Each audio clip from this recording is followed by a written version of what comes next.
사랑하는 성도 여러분, 오늘은 에베소서 4장 13절부터 16절 말씀 가지고 사랑 안에서 세워져가는 교회라는 제목으로 은혜를 나누겠습니다. 여러분, 갓 지어진 집과 그리고 갓 태어난 아기를 한번 생각해 보십시오. 우리 권사님은 한번 집을 지어 보신 적이 있다고 제가 들었는데, 여러분, 집을 지으는 그 순간, 그러니까 집이 완공되는 그 순간, 이 집은 더 이상 어떻게 됩니까? 성장하지 않지요. 더 자라나지 않는다는 거예요. 증축하기 전까지는. 준공식 날에 그 모습 그대로 10년이 지나도 방 한 칸 늘어나지 않는다는 것입니다. 그런데요, 여러분, 갓 태어난 아기는 어떻습니까? 세상에 태어난 그날부터 자라나기 시작한다는 것입니다.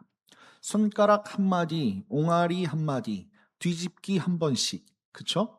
뒤집기 하던 날 막 감격스럽지 않습니까? 애가 좀 스면 엄마들이 아주 난리가 납니다. 그렇게 날마다 조금씩 자라나 마침내 어떻게 됩니까? 장성한 사람이 되어져 가는 것이죠.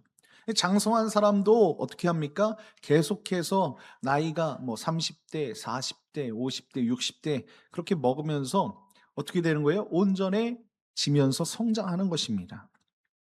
교회는 집일까요? 아니면 이 아이와 같을까요? 아이와 같겠지요. 지난주 우리는 에베소서 4장 7절부터 12절까지 그리스도께서 각 사람에게 은혜를 나눠주사 그리스도의 몸을 세우신다라는 그런 말씀을 함께 나눴었지요. 그런데 오늘 본문은 그 세움이 어떤 세움인지를 보여주고 있다는 것입니다. 여러분, 교회는 준공식을 마친 완성된 건물이 절대로 아니라는 거예요. 우리가 이렇게 예배드리고 있는 곳은 예배당이라는 것입니다. 머리 되신 그리스도로부터 날마다 생명의 공급을 받아 저와 여러분이 사랑 안에서 끊임없이 자라나는 이 살아있는 몸인 우리가 교회라는 것입니다. 그리고 그 교회들이 모인 그 곳이 공동체 교회 아니겠습니까? 오늘 말씀 15절 우리 다 같이 한번 읽어보겠습니다. 시작. 오직 사랑 안에서 참된 것을 하여 범사에 그에게까지 자랄지라. 그는 머리니 곧 그리스도라라고 말씀하는 것을 볼 수 있습니다. 여기서 동사가 하나 있죠. 그에게까지 자랄지라라고 말씀하고 있어요. 자랄지라. 여러분, 성장하라는 것이지요. 크라는 거예요. 교회는 멈추어선 건물이 절대로 아니라는 것입니다. 저와 여러분이 자라가는 몸이라는 거예요. 오늘 말씀을 통해 우리 드리움 교회가 머리 되신 그리스도께 꽉 붙어 있어 사랑 안에서 날마다 자라가는 복된 성도님들 다 되시길 예수님의 이름으로 축원드립니다. 자, 그렇다면 이 살아있는 몸인 우리는 오늘 어떻게 세워져 가야 하는가라는 것입니다. 자, 오늘 본문 첫 번째는 이렇게 말씀하고 있어요. 분명한 목표를 붙들고 세워져 가야 한다라고 말씀하고 있습니다. 자, 오늘 본문 13절 우리 다 같이 한번 읽어볼까요? 시작. 우리가 다 하나님의 아들을 믿는 것과 아는 일에 하나가 되어 온전한 사람을 이루어 그리스도의 장성한 분량이 충만한 데까지 이르리니라고 말씀하고 있습니다. 그렇습니다. 여러분, 우리의 신앙은 지금 어디를 향해 자라가고 있습니까? 방향 없는 열심은 결국 어떻게 됩니까? 방황이 되는 거예요. 한 글자 바뀌죠. 방향이 없으면, 방향이 없는 열심의 신앙은 방황하게 된다는 것입니다. 아무리 부지런히 신앙생활을 해도 바라보는 목표가 없으면 그 걸음은 제자리를 맴돌 뿐이다라고 저는 생각합니다. 하나님은 오늘 우리에게 분명한 목표를 하나 주셨어요. 그리스도의 장성한 분량이라는 목표라는 거예요. 그러니까 우리가 그리스도처럼 되어져 가는 것이지요. 우리 하나님은 자꾸 우리와 눈을 맞추고 싶어 하시는 거예요. 위에서 내려다보는 것이 아니라 눈을 맞추고 함께 걸어가자라고 말씀하시는 것입니다. 여러분, 도토리 하나를 한번 생각해 보세요. 도토리 얼마나 작습니까? 그렇죠? 우리가 나무가 많은, 도토리 나무가 많은, 상수리 나무가 많은 곳을 지나다 보면 도토리가 정말로 짓밟힐 정도로 정말 별거 아니지 않습니까? 그런데 그 작고 보잘것없는 도토리 한 알 속에는 이미 무엇입니까? 거대한 상수리 나무의 완성된 설계도가 담겨져 있어요. 이게 창조의 신비 아닙니까? 어떻게 그 도토리 열매가 상수리 나무가 되냐 이거예요. 도토리는요, 스스로 무엇이 될지 고민합니까? 고민하지 않습니까? 고민 안 한다는 거예요. 나는 소나무가 될까? 대나무가 될까? 방황하지 않는다는 것입니다. 분명한 목표가 있고 분명한 하나님의 창조의 목적이 있다는 것입니다. 창조주 하나님께서 그 작은 알맹이 안에 너는 상수리 나무가 되어라라는 이 목표를 이미 심어 두셨다는 거예요. 저와 여러분에게도 그 목표를 심어 주신 줄 믿습니다. 우리의 신앙이 이와 같다는 거예요. 오늘 본문을 보십시오. 그리스도의 장성한 분량이라는 이 목표는 우리 스스로가 세운 목표입니까? 절대로 그렇지 않다는 것입니다. 오늘 본문에 이르리니라는 이 말은요, 헬라어로 칸탄타오라고 되어 있습니다. 이게 무슨 말입니까? 마침내 목표 지점에 도달한다라는 뜻이에요. 배가 오랜 항해 끝에 마침내 목적지, 그쵸? 항구에 닿듯이 우리의 신앙에는 반드시 도달해야 할 분명한 종착점이 있다는 것입니다. 하나님이 그것을 마련해 두셨다는 거예요. 그런데 그 목표에 마침내 이르게 하시는 분이 누구세요?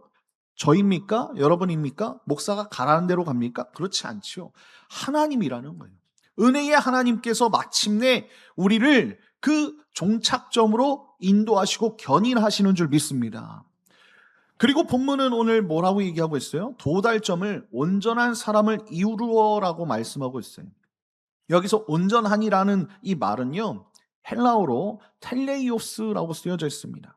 그러니까 이게 무슨 말이라면 성숙하여 다 자란 아이를 뜻하는 단어예요. 목표를 주신 분도 하나님이시고 그 성숙한 목표에 이르게 하시는 분도 누구세요? 우리 하나님이신 줄 믿습니다. 그러기에 이 자람은 나의 성취가 아니라 하나님의 은혜의 열매라는 거예요. 은혜를 주신 분도 누구예요? 하나님이시고 열매를 맺게 하신 분도 하나님이신 줄 믿습니다. 오늘 본문은요, 믿는 것과 아는 일의 하나가 되라고 말씀하고 있어요. 여러분, 참된 성숙은 뜨거운 감정이나 어떠한 그 신비한 체험 위에 서 있는 것이 아닙니다. 하나님을 바로 아는 거예요. 하나님을 바르게 아는 지식, 하나님의 말씀을 바로 아는 그 지식 위에 우리가 서 있어야 할 줄 믿습니다. 이 목표는 어제 오늘 갑자기 생긴 것이 절대로 아닙니다. 여러분, 히브리서 11장 10절을 한번 보십시오. 이렇게 말씀하고 있어요. 중요하니까 우리 다 같이 한번 읽어볼까요? 시작. 이는 그가 하나님이 계획하시고 지으실 터가 있는 성읍을 바랐음이라 라고 말씀하는 것을 볼 수 있습니다. 믿음의 조상 아브라함은 무엇을 바라보면서 걸었습니까? 당장 손에 잡히는 땅이 아니었다는 거예요. 하나님이 친히 계획하시고 지으실 그 완성된 성을 바라보면서 걷지 않았습니까? 그는 눈에 보이지 않는 그 목표를 하나 붙들고 정든 고향과 친척을 떠나서 어떻게 합니까? 갈 바를 알지 못하고 순종하면서 믿음으로 걸어가는 거예요. 자꾸 우리가 뭐가 보여주어져야지만 자꾸 걸어간다고 우리가 하나님 앞에 떼를 쓰는데 그렇지 않다는 거예요. 성경은 보여지지 않아도 걸어가라라고 말씀하고 있다는 것입니다. 그 종착지까지 누가 인도하시는 거예요? 하나님이 인도하신다는 거예요. 아브라함의 눈에 그 완성된 성을 먼저 심겨두신 분이 누구십니까? 우리 하나님이신 줄 믿습니다. 바로 창세 전부터 그 백성을 향해 뜻을 품으신 우리 하나님께서 계셨다는 것을 여러분들이 잊지 않으셨으면 좋겠습니다. 로마서 8장 29절에 이것을 그 아들의 형상을 본받게 하심이라고 분명히 말씀하고 있다는 것입니다.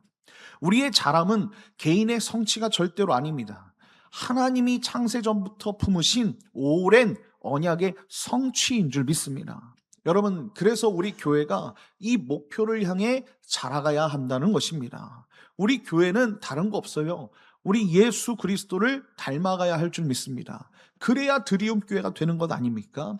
예수님 안에 수고하고 무거운 짐진 자들이 다 오는 거예요. 그래야지만 우리 교회가 정말로 그 목표 지점까지 가야지만 하나님께서 사역하라고 하신 그 역할들을 감당할 수 있는 것입니다. 그리스도를 닮는다는 것은 곧 세상을 향한 하나님의 사랑을 함께 품어내는 것 아니겠습니까?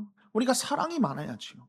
그리스도의 장성한 분량이라는 분명한 목표를 붙들고 날마다 우리 하나님을 향해 자라가는 저와 여러분 복된 성도님들 다 되시길 예수님의 이름으로 축원드립니다.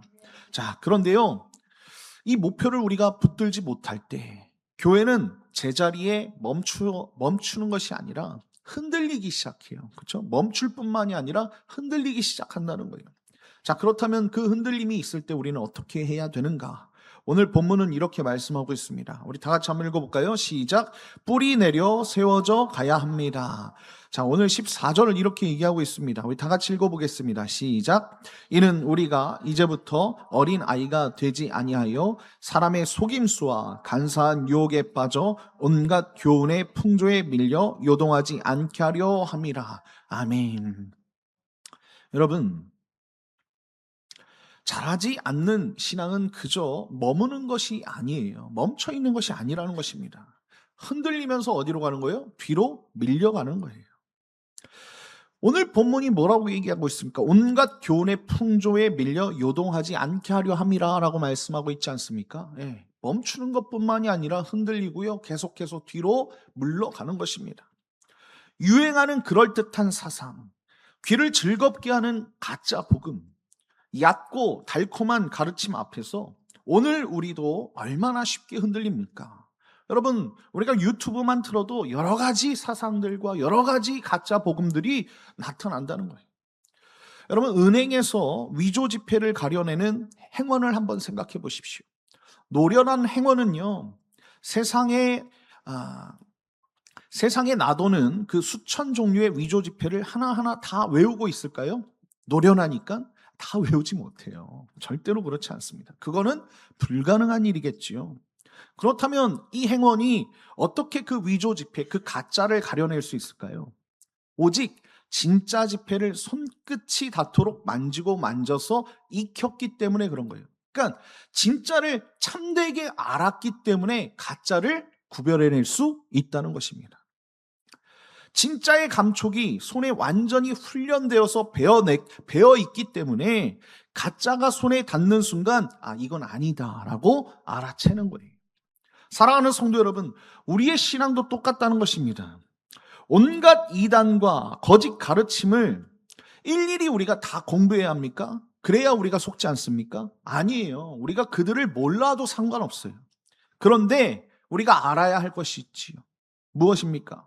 참된 진리이신 하나님의 말씀을 깊이 알고 배울 때, 우리가 예수 그리스도의 복음 안에 정확하게 견고하게 뿌리내고 있을 때, 그때의 거짓이 다가오는 순간 우리는 분별해낼 수 있는 것입니다.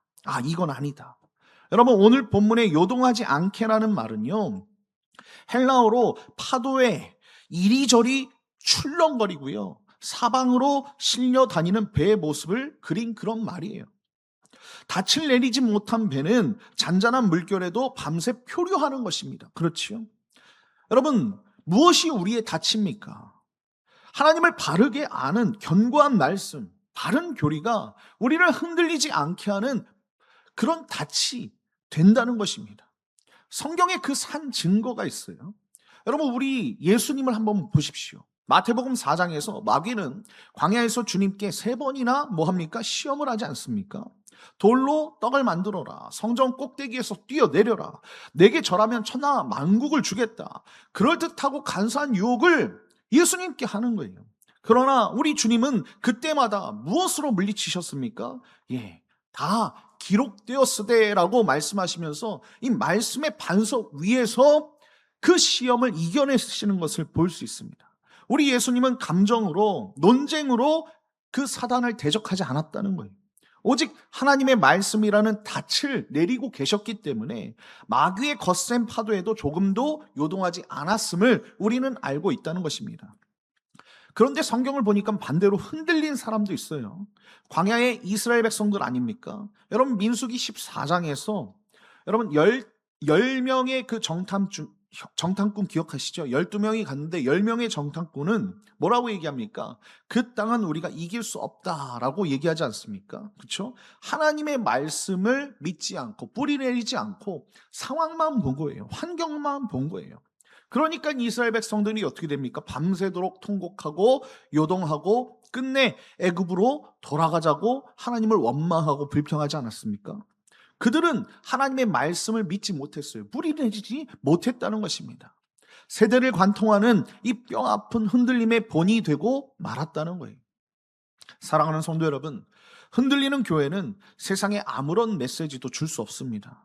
도리어 말씀 위에 굳게 선 성수, 그 흔들리지 않음, 그 자체가 세상 앞에 드러나는 강력한 증거인 줄 믿습니다. 그래서 우리에게 정답은 뭐라고요? 예수님밖에 없어요. 복음이라는 거예요. 복음에 우리가 뿌리 내렸을 때 절대로 우리는 흔들리지 않습니다. 말씀의 닻을 깊이 내리시고 어떤 풍조에도 요동하지 않는 복된 성도님들 다 되시길 예수님의 이름으로 축원드립니다. 자, 그렇다면 우리는 어떻게 흔들리지 않고 세워져 갈 수 있는가? 마지막으로 오늘 본문은 이렇게 얘기하고 있습니다. 우리 다 같이 한번 읽어보겠습니다. 시작. 사랑 안에서 서로를 세우며 함께 세워져 가야 합니다.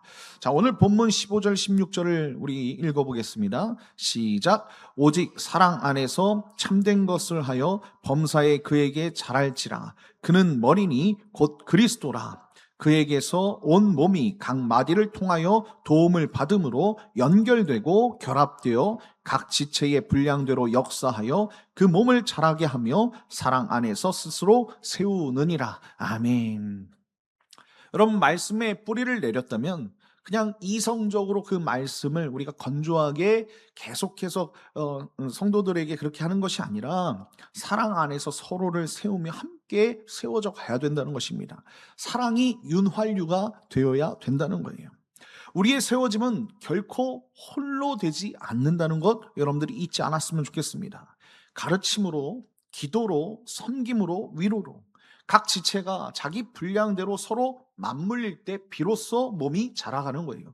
그런데 그렇게 맞물리는 이유가 무엇입니까? 제가 말씀드렸죠. 그냥 톱니가 맞물려서 그냥 갑니까? 아니에요. 윤활제가 있어야 된다는 거예요.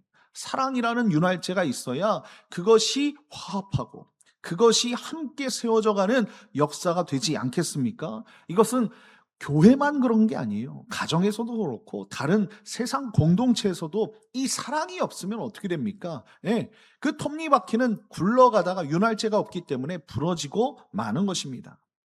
내게 주신 은사가 곧 다른 지체를 세우는 손과 발이 되는 거예요. 근데 그 안에 사랑이 있어야 되겠죠. 예, 내게 주신 은사를 나만 쓰면 되겠습니까? 안 된다는 거예요.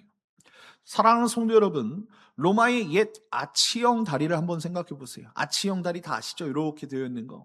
수천 년 세월을 견디면서 지금까지 서 있는 그 다리는요, 놀랍게도 시멘트도 못 하나도 없이 세워졌습니다. 여러분들 잘 아시죠?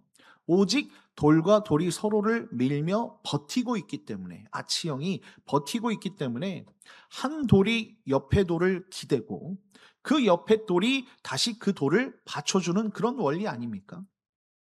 한 돌에 실린 무게가 옆에 돌로 나눠지고 그 무게가 다시 온 다리로 골고루 퍼지기 때문에 그 오랜 세월 무너지지 않고 서 있는 것이에요. 사랑하는 성도 여러분, 교회가 바로 이와 같지 않겠습니까? 만약 한 돌이 나는 혼자서 충분해, 내가 할 수 있어 라고 하면 어떻게 되겠습니까? 옆에 돌은 떨어져 나가겠죠. 그 순간 다리 전체가 무너져 내리는 것입니다. 오늘 본문 16절이 바로 이것을 말씀하고 있어요. 각 마디를 통하여 도움을 받음으로 연결되고 결합하여라고 말씀하고 있다는 것입니다. 지체와 지체가 서로 맞물려 도움을 주고 받을 때 비로소 온 몸이 세워지는 줄 믿습니다. 여러분, 성경에 이런 장면이 나와요. 아름다운 장면이지요. 여러분, 출애굽기 17장 기억하십니까? 이스라엘과 아말렉이 싸우던 그날에 모세가 산 위에서 손을 들면 이스라엘이 이기고 손을 내리면 누가 이겨요? 아말렉이 이기는 거예요. 그런데 시간이 흐르니까 모세가 이 팔이 피곤해서 어떻게 됩니까? 자꾸 손이 내려오잖아요. 그때 누구입니까? 아론과 훌이 어떻게 하고 있습니까? 출애굽기 17장 12절을 우리 다 같이 한번 읽어보겠습니다. 시작. 모세의 팔이 피곤함에 그들이 돌을 가져다가 모세의 아래에 놓아 그가 그 위에 앉게 하고 아론과 훌이 한 사람은 이쪽에서 한 사람은 저쪽에서 모세의 손을 붙들어 올렸더니 그 손이 해가 지도록 내려오지 아니한지라라고 말씀하는 것을 볼 수 있습니다. 그렇습니다. 아론과 훌이 좌우에서 모세의 손을 붙들었다는 거예요. 한 사람이 그쵸? 감당할 수 없는 그 무게를 두 지체가 양쪽에서 맞들어서 받쳐 주었기 때문에 그 전쟁에서 이기는 것을 볼 수 있습니다. 그 손이 해가 지도록 흔들리지 않았기 때문에 이스라엘이 마침내 승리한 것이, 사랑하는 성도 여러분, 만약 그날 아론과 훌이 저것은 모세가 할 일이야, 모세가 해내면 돼 라고 그렇게 팔짱을 끼면서 지켜보았다면 어땠을까요? 이스라엘은 패하고 말았겠지요. 바로 이것이 아치 다리의 돌들처럼 서로 받쳐 세워주는 지체의 사랑, 아름다운 모습 아니겠습니까? 여기서 우리가 놓치지 말아야 할 것이 있습니다. 오늘 본문 16절은 그에게서 온 몸이라고 말씀하고 있어요. 그러면 여기서 그에게서라는 이 말은 무엇일까요? 헬라어로 그로부터라고 말씀하고 있어요. 이 그로부터라는 말은 여러분들도 잘 아시겠죠? 머리 대신 그리스도로부터 우리가 온몸이 시작된다라는 뜻입니다. 우리가 서로를 세운다 하지만 그 세움의 참된 근원은 어디서부터 시작되는 거예요? 예수 그리스도로부터 시작된다는 것입니다. 다만 그 그리스도의 은혜가 지체와 지체의 섬김을 통해 흘러나오게 되는 것이지요. 아멘이시죠? 그러므로 직분은 결코 계급이 아니라 은혜예요. 은혜. 모든 지체는 오직 주님 안에서 평등한 형제고 자매라는 것을 여러분들이 잊지 않으셨으면 좋겠습니다. 또 오늘 본문은요, 사랑 안에서 참된 것을 하여라고 말씀하고 있어요. 우리가 서로를 세우는 그 모든 일은 뭐예요? 사랑 안에서 이루어 가야 된다는 것입니다. 사랑이 빠진 섬김은 자랑이 되는 것이고요, 사랑이 빠진 진리는 무기가 되는 거예요. 오직 사랑으로 맞물릴 때 그 몸은 자라가는 줄 믿습니다. 사랑하는 성도 여러분, 하나님은 언약으로 흩어졌던 우리를 한 백성 삼아주신 줄 믿습니다. 그리고 머리로 한 몸을 엮어주셨어요. 그리스도의 머리로 한 몸으로 엮어주셨다는 거예요. 우리의 세워짐은 나 홀로의 사건이 절대로 아닙니다. 나만 잘나서 되는 게 아니에요. 언약 공동체의 그 전체의 사건인 줄 믿습니다. 그리고 이렇게 사랑 안에서 하나 되어 세워지는 공동체는 그 사랑 자체로 세상 앞에 그리스도를 증거하는 복음의 전달자가 되지 않겠습니까? 예수님께서 요한복음 13장 35절에 분명히 우리에게 이렇게 말씀하고 있어요. 우리 다 같이 한번 읽어봅시다. 시작. 너희가 서로 사랑하면 이로써 모든 사람이 너희가 내 제자인 줄 알리라. 아멘이시죠? 우리가 서로 사랑해야 된다는 거예요. 그래야 모든 사람이 우리가 예수 그리스도의 제자인 줄 알리라라고 말씀하고 있다는 것입니다. 아치 다리의 돌들처럼 아론과 훌처럼 사랑 안에서 서로를 받쳐 세우며 함께 자라가는 복된 성도님들, 사랑 안에서 함께 세워지는 저와 여러분 다 되시길 예수님의 이름으로 축원드립니다. 결론입니다. 사랑하는 드리움교회 성도 여러분, 저 바다 남쪽에 아름다운 산호초 한번 보신 적 있습니까? 네. 산호초는 제가 잘 본 적은 없어요. 이렇게 스쿠버들이나 이렇게 보는 게 산호초 아닙니까? 수백 년에 걸쳐서요, 이 바다에서 가장 아름답고 생명 넘치는 그 거대한 숲은요, 사실 눈에 보이지 않는 작은 산호 하나하나가 제 몸을 조금씩 쌓아 올려서 만들어낸 것이라고 얘기해요. 산호 한 마리는 너무나 작고 연약하지요. 그런데 그 작은 것들이 서로 붙고 붙어서 수백 년의 세월을 함께 쌓아 올리니까 마침내 바다에서 가장 웅장하고 아름다운 산호초를 이루어 간다는 것입니다. 그런데요, 이 산호초가 이루어지는 것이 그냥 아름다움 때문에 이루어지는 것이 아니지요. 지치고 상한 온갖 물고기들이 어떻게 됩니까? 그 산호초의 그늘 아래로 찾아와서 깃들이고 알을 낳고 참된 쉼과 생명을 얻는 거예요. 사랑하는 성도 여러분, 우리 드리움 교회가 바로 이런 산호초가 되었으면 좋겠습니다. 우리 각 사람은 작고 연약하지요. 저도 그렇습니다. 그러나 머리 되신 그리스도께 우리가 붙어서 사랑 안에서 서로를 바치며 함께 세워져 나갈 때 우리 교회는 세상의 그늘을 들이우는 아름다운 교회, 아름다운 그리스도의 몸이 될 줄 믿습니다. 그 드리움의 그늘 아래로 이 시대에 상하고 지친 영혼들이 찾아와서 참된 안식을 얻었으면 좋겠어요. 사랑하는 성도 여러분, 한번 사도 바울을 한번 생각해 보십시오. 오늘 본문을 쓴 사도 바울이요. 우리는 흔히 사도 바울 한 사람이 홀로 복음을 위해서 달려간 줄 알고 있어요. 그런데요, 여러분들 한번 보십시오. 로마서 16장을 펼쳐보면요.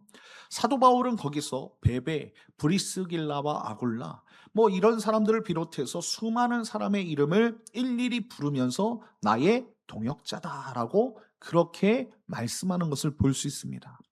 바울 곁에는 아들 같은 디모데가 있었고 이름조차 다 기억되지 않는 수많은 동역자들이 함께 했다는 거예요. 위대한 사도 한 사람이 교회를 세운 것이 아니라는 거예요.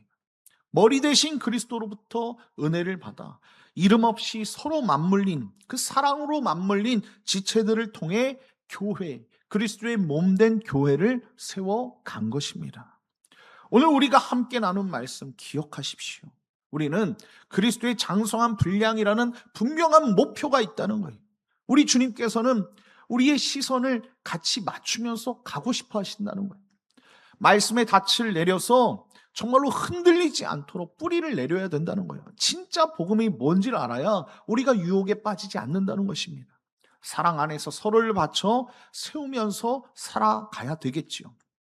이 모든 세워짐의 주인은 우리 은혜의 하나님이신 줄 믿습니다.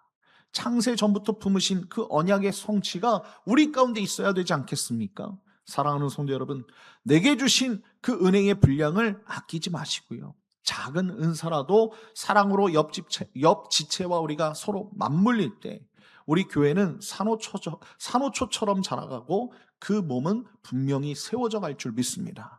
그리고 그렇게 사랑 안에서 세워진 몸을 통해서 우리 다음 세대인 오병이어 주일학교 자녀들과 청년들, 그리고 우리 가정, 우리 교회, 이 나라 이민족이 그리스도의 장성한 분량을 향해 믿음의 거목들로 세워지지 않겠습니까? 또 이곳 이 병점에 잃어버린 영혼들이 우리 교회가 제대로 서 있어야지만 그들이 주님 앞에 나오겠지요. 우리가 이것을 위해 기도했으면 좋겠고요. 머리 대신 그리스도께 붙어 사랑 안에서 서로 세워가며 날마다 하나님의 말씀으로 자라가는 저와 여러분 다 되시길 예수님의 이름으로 축원드립니다.